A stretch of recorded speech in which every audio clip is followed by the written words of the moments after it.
여론조사를 볼 텐데 김현수 네. 결선 투표 시 지지율이라고 했지만 사실 뭐 그거를 완전히 반영한 건 아니고요. 그냥 일단- 반영이 될 수가 없는 예. 게 제가 이 설문지를 못 봤는데요. 지금 찾으려고 하니까 인터넷에 아직까지 공개가 안 됐는데 이거는 민주당 결선 투표에 참여를 하려고 하면은 선거인단으로 등록을 해야 되잖아요. 그렇죠. 그러니까 선거인단 등록한 사람들에게만 물어봤으면 이것이 맞는 거지만 예. 이거는 전체 국민들한테 물어본 거예요.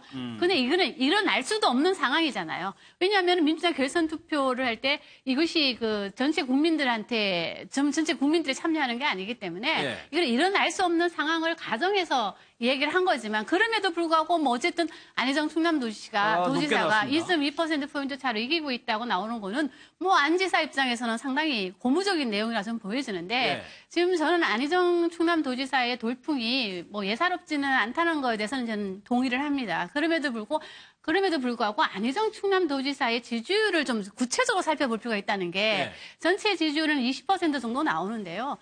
보면은 민주당을 제외한 다른 정당에서의 지지율이 매우 높게 나타나거든요. 그렇죠. 예. 그리고 어떻게 보면 바른정당 지지층에서는요, 유승민 후보보다는 안희정 지사를 더 선호하는 걸로 나오고 있단 말이에요. 예. 자, 이런 것이 반영이 돼서 전체 지지율 20%를 형성하게 지금 돼 있는데 또 하나는 뭐냐면 안희정 지사의 최대 지지층은 60세 이상이에요. 예. 60세 이상에서 뭐 이 모두 나오고 있는 여론조사 평균을 보면 한 25%가량 지지를 받는 걸 나오고 있거든요. 그러니까 그런 거를 감안해 봤을 때 이 절대 이 25%나 되는 이 60대 이상이 얼마만큼 경선인단에 참여하느냐. 그것이 저는 이것이 가장 큰 문제점이라고, 가장 큰 문제라고 보여지고, 만일에 안희정 충남도지사를 찍기 위해서 많은 분들이 경선에 참여를 한다. 예. 그러면 뭐 안희정 지사한테 상당히 좋은 결과가 있을 수 있겠지만, 예. 원래 뭐 당내 경선이라는 하는 것은 당내 지지자들이 많이 참여한다는 그러니까요. 거거든요. 지지자들의 지지율을 보겠습니다. 같은 조사에서 민주당을 지지자 중에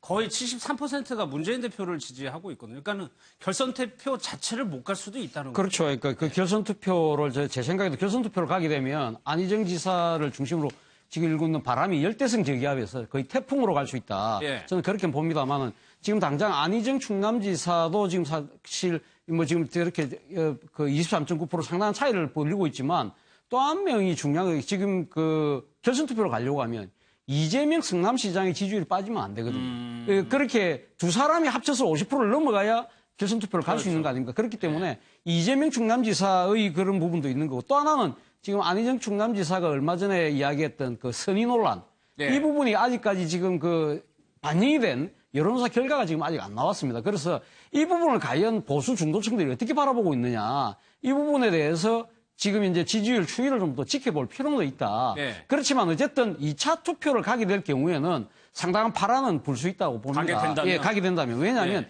2012년도에 당시 이 국민선거인단의 투표율이 한 57% 정도밖에 안 됐습니다. 그런데 만약에 2차 투표를 만약에 가게 된다고 한다면 이번에 뭐 200만 명이 들어온다고 한다면 거기는 아마 민주당 지지자뿐만 아니라 중도 보수 인물들도 상당히 많이 들어올 건데 2차를 가게 되면 아마 투표율이 거의 70%를 넘어가지 않을까. 그렇게 된다고 한다면 안희정 충남지사에게도 한번 진짜 역전의 한번 승기를 잡을 수 있는 기회는 있을 수 있다. 저는 그렇게 보고 싶습니다. 뭐 문재인 대표 안보 행보를 굉장히 두드러지게 하는데 악재라고 할까요? 좀 돌발 변수들이 계속적으로 튀어나오는 모습이긴 합니다, 지금. 네, 안보에 대해서 지금 뭐 김정은이가 지금 예. 핵실험 계속 미사일 쏘고 뭐 이보 경에 대해서도 암살까지 하고 이런 와중에 문재인 후보가 거기에 대해서 나는 이번에 상처가 좀 꽤 있지 않겠느냐 이런 생각이 들어요. 정세현 전 통일부 장관이 뭐 DJ 노무현 대통령 때 통일부 차관 장관 하신 분 아니에요. 그런 분이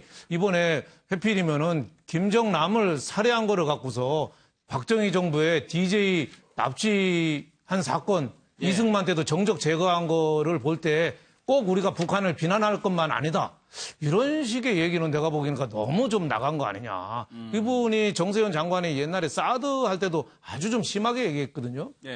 그 뭐 중국하고는 완전히 등을 지는 거다. 뭐 미국의 뭐 종속물이 되는 거다. 뭐 이런 식으로 굉장히 강하게 표현을 했는데 지금 문재인 대표의 지금 가장 큰 약점이라면은 안보에 관한 거 아니겠어요? 사드에 대해서도 정권 다음 정권에서 새로 논의하자. 그런데 다음 정권이 새로 논의한다면은 그때까지 그럼 중국한테 얼마나 더 당해야 됩니까? 빨리 예. 결론을 내고 가야 된다는 의견도 상당히 많은데 제가 보기에는 정세현 저는 장관이 저런 얘기는 아주 좀 부적절해서 예. 문재인 대표한테 많은 어떻게 보면 생채기를 낼 수 있는 거다 이런 생각이 들고 문재인 저분이 대표도- 옛날에 예. 광우병 때 농림부 장관한 사람이 광우병 사태 때 미국 소 때문에 우리나라 100만 명 이상 죽을 수도 있다고까지 농림부 장관한 사람이 얘기했거든요. 예. 그거하고 나는 이 여건이 비슷하다. 장관까지 한 사람이 너무 좀 얘기가 좀 지나치다 이런 생각이 듭니다. 예, 문 대표도 충분히 심각성을 인지하는 것 같아요. 바로 뭐 문제가 있다라고 얘기를 한 거 보니까. 그렇죠. 이게 저는 문재인 후보가 이게 그 대선 1순위 후보 아닙니까? 예. 그렇다면 이게 저는 세도 캐비넷처럼 정말 철저한 검증을 거쳐서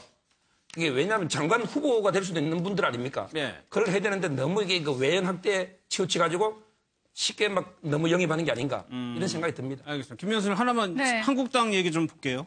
홍준표 지사가 요즘 뜨고 있다고 그러네요.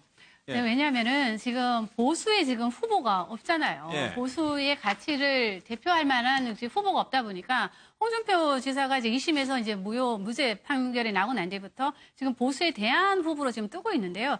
저는 뭐 저희도 이번에 처음으로 조사를 넣어봤습니다. 아, 그래요? 자기 대권 주자 지지율에 넣어봤는데 아직까지는 안 나오더라고요, 지지율이. 그럼에도 불구하고 저는 홍준표 지사는 상당히 사이다 같은 발언도 좀 하고요. 예. 상당히 또 이 전국적인 인지도가 형성이 돼 있기 때문에 본인이 좀 마음을 먹고 예. 뭐 출마 선언을 한다든가 아니면 좀 본격적인 어떤 움직임을 보인다면 저는 예. 어느 정도 지지율은 나오지 않겠느냐. 그렇게 본다면은 이 유승민 후보와 이 홍준표 지사 간의 어떤 그 경쟁 관계가 오히려 그 보수들에게 뭔가 좀 희망을 줄 수 있지 않겠느냐. 그런 예. 관점에서 봤을 때 저는 홍준표 지사가 뭐 대선에 나온다면 저는 보수들 입장에서는 좀 예. 환영할 만하다 생각합니다. 알겠습니다. 여기서 마무리하겠습니다. 1분 뒤에 다시 돌아오겠습니다.